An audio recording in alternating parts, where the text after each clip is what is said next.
The name of the game for this video is going to be players that could potentially gain value this offseason due to free agency or just changing situations. Now, some of these players could be readily available to be added on waivers right now, but others might already be rostered, and you might need to just pay a third or maybe even a fourth round rookie pick to buy them if you believe in them that strongly. Now, if you're looking for the next Sam Darnold, who is the next Baker Mayfield, who is the next Geno Smith, then that might be Drew Lock this year. This free agent quarterback class is really not that impressive besides Darnold and the two Steelers guys, but Lock fits the profile of a second chance starter in some ways. He's relatively young. He is a gunslinger, he has decent experience as a starter in multiple offenses, and all of that could equate to a team looking at him as a cheap bridge option for their newly drafted 2025 rookie, or to wait it out until the projected better 2026 quarterback class. And there are a few teams that could use a bridge quarterback with solid weapons to throw to, like the New York Jets, Cleveland Browns, Vegas Raiders, maybe even the Giants themselves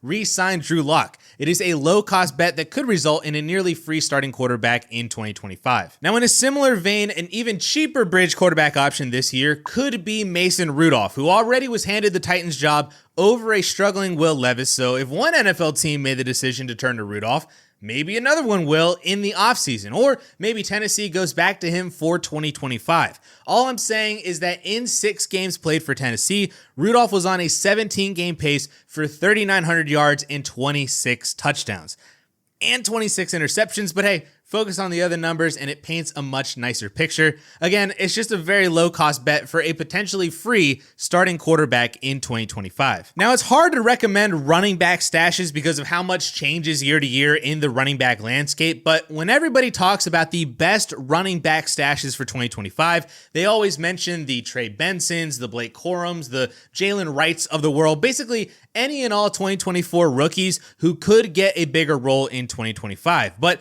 I rarely hear MarShawn Lloyd's name mentioned as often as the other three, and I know why. It's because he didn't really play at all. He played 10 total snaps in 2024 as he fought through multiple injuries, but Lloyd was a very popular sleeper player during draft season last year and has been pegged as the kind of new A.J. Dillon in Green Bay's offense, or at worst, he's a very elite handcuff to Josh Jacobs. He is essentially the 2025 version of Kendre Miller and is a fantastic stash for next year. Now, another 2024 rookie running back that I love stashing right now is Will Shipley of the Philadelphia Eagles, another player who barely saw the field in 2024 with 29 total snaps throughout 15 active games. But the main reason for Shipley's lack of snaps and touches was because of Kenneth Gainwell, who is a free agent this offseason, which could open up the RB2 role for the former 4th round pick. You're not stashing Shipley for any RB1B role with Saquon Barkley, but a potentially great handcuff is more than enough of a reason to stash Will Shipley. Now, moving over to wide receiver, the name that everybody always mentions for a 2025 stash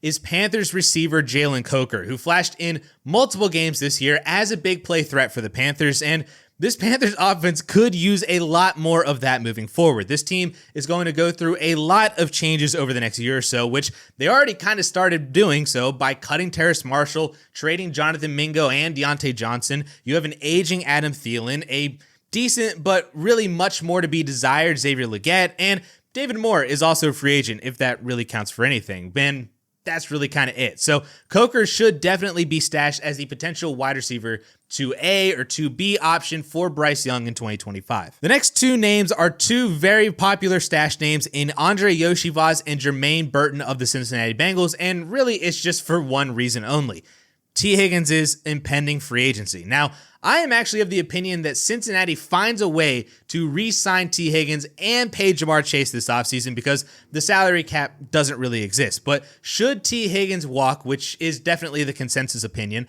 both Yoshivas and Burton could be major beneficiaries. Yoshivas is the current wide receiver 3 right now, so he seems like the logical replacement if they were to keep it in-house, but Burton was supposedly drafted with that wide receiver 2 role in mind based on his sheer talent. He just needs to get his head on straight. So either way, both of these guys are worth the stash in case of an increased role in 2025. Now, another 2024 rookie wide receiver to stash is Steelers wide receiver Roman Wilson, who you may actually have forgotten about because he played a grand total of 5 snaps this year due to injuries. And honestly, As a Steelers fan myself, I don't even remember those 5 snaps. But Wilson was drafted as the hopeful Deontay Johnson replacement, as the kind of possession wide receiver 2 with George Pickens, and boy, do the Steelers need some wide receiver help, especially with Mike Williams as a free agent too. So if Wilson is somehow available on waivers, he is a must add. And if you feel strongly about him to buy him in a trade, you could pay a third or even multiple thirds for the shot on the Steelers' future wide receiver too. Now, another wide receiver who missed all of 2024 was Rondale Moore, who was traded to the Falcons in the offseason, but then tore his ACL in August and never had a chance to see the field on a new team. Well,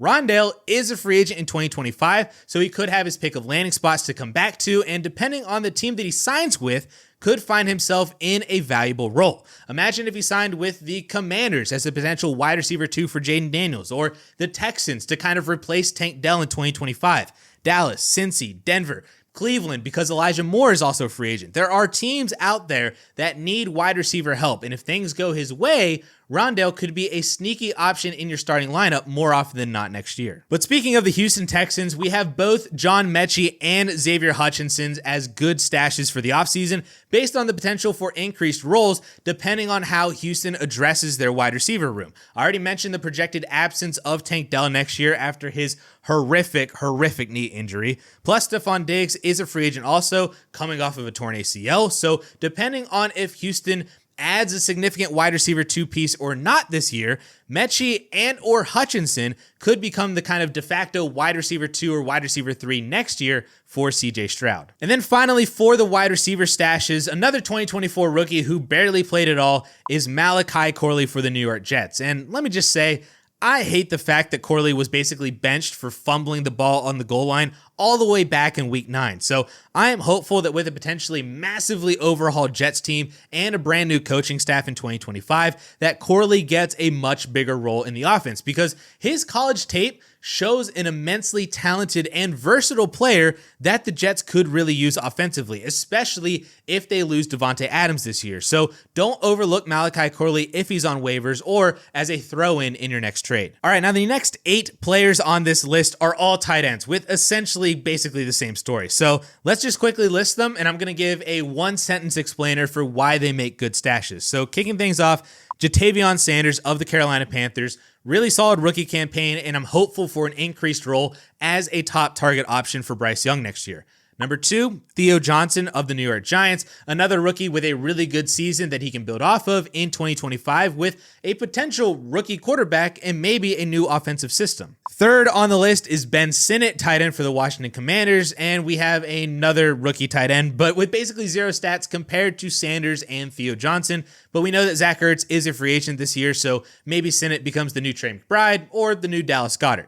Then fourth on the list, we have Brenton Strange of the Jacksonville Jaguars. Evan Ingram has been a semi-popular name for a potential cap casualty this offseason for a rebuilding Jaguars offense. So if that actually happens, Strange has flashed enough in multiple games as the team's tight end 1, so he can build upon that performances and just move forward as a tight end 1. Number 5, we have Michael Mayer for the Vegas Raiders. Mayer is just honestly a super talented tight end who just unfortunately plays behind the best tight end in the NFL. He's a great handcuff though, if there is even such a thing as tight end handcuffs, a la maybe like Isaiah Likely, or maybe Michael Mayer gets traded in the offseason. I don't think that's likely, but hey, could be possible. Either way, he's a talented player, and I want talented players on my Dynasty roster. Next up, we have Luke Schoonmaker of the Dallas Cowboys, another kind of handcuffy tight end who flashed when Jake Ferguson was out this year. Ferguson does have 1 year left on his rookie contract, so maybe the Cowboys let him walk like they did Dalton Schultz a couple years ago, and then Schoonmaker gets the tight end 1 job in 2026. Then we have Noah Gray of the Kansas City Chiefs, basically just stashing him just in case Travis Kelce actually retires in this offseason.